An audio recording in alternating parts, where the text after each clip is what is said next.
Thank you. All right. Let's joke around. It was unnecessarily awkward. But it won't be on television. It will be on television. I live in Brooklyn, and I was walking around Brighton Beach, which is a very Russian Jewish neighborhood, and I went into a store, and there was a board game they were selling called Let My People Go, based on the Jews' exodus from Egypt. And I thought, too soon.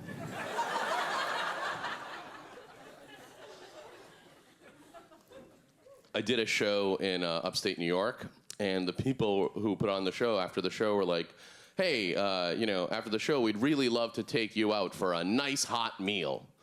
And I was like, why are you pointing out that it's hot? I'm not homeless. I got a wake-up call, not like, stop doing heroin. Like a regular wake-up call where at a hotel where you answer the phone, and normally what happens is you answer the phone and they're like, wake up, you asked for this. But this hotel, when I answered the phone, they went, it's May 5th, 2011. Why are you telling me the year? What do you think I did last night that I don't know what year it is? Unless it's like a coma-only hotel where you wake up and you're like, why is the TV so flat? It's 2011. I was in an elevator, because I have the money. And it was very small. It was really crowded. It was very small. And this guy sarcastically goes, there's probably bigger elevators than this in Russia. Probably. That's not one of the pre-agreed upon stereotypes of Russia.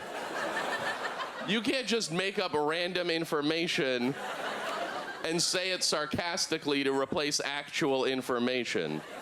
You can't be like, oh, I went on a date with this French girl. She was more rude than a wolf cat.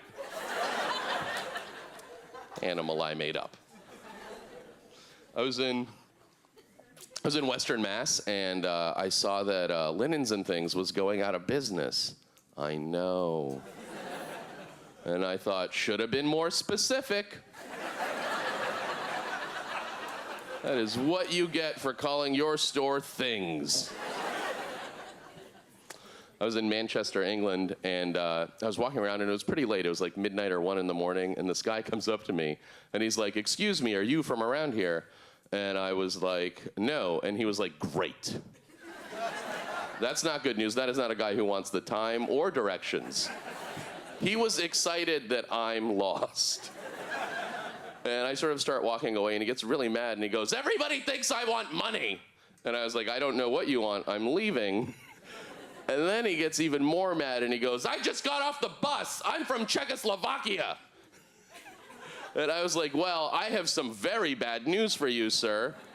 Your country has been dissolved. I don't know when you got on the bus, but it must have been the 90s. Your country doesn't exist today.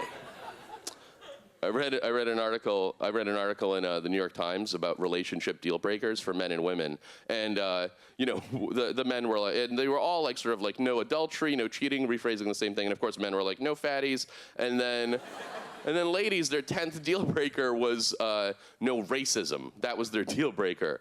And so it means that the list was of things that happened, because if it was just anything you don't want on a date, then you just be like, I don't want to go on a date with someone who's been exposed to so much radiation, they're evil.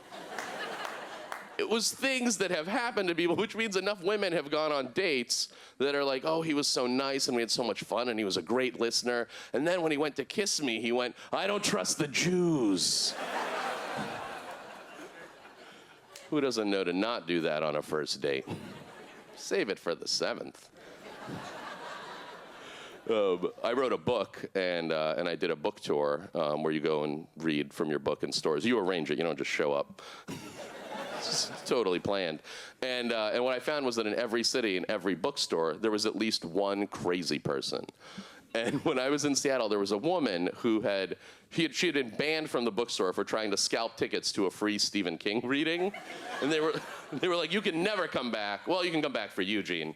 And so she's there and she's eating, she brought a cup of noodles from home that she's eating very angrily as I'm reading. And there's a point in my book where I go like, I'm Jewish, sorry. And she stops eating and she goes, why did you apologize for being Jewish? And I became a little annoyed, so I went, because it's a terrible thing, which I thought was great, but she was horrified by.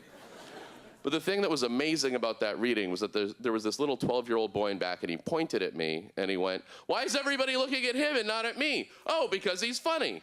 Like that. It was very charming, but very weird. Turns out this boy was the son of someone who worked there and that he had Asperger's, so he couldn't judge social situations. He created rules and rituals for himself. Then he pointed at me again, and he went, why doesn't he accept me as his God? It was amazing. And what that little boy doesn't understand is that I do accept him as my God. I've always found the specificity of religion really confusing. Like if you're Jewish, you have to wear a hat, but only in the middle of your head.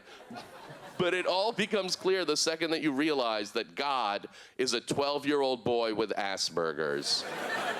No wonder he's like, you can't eat pigs and you can't eat horses. And you're like, I wasn't going to. He's like, good, because you can't.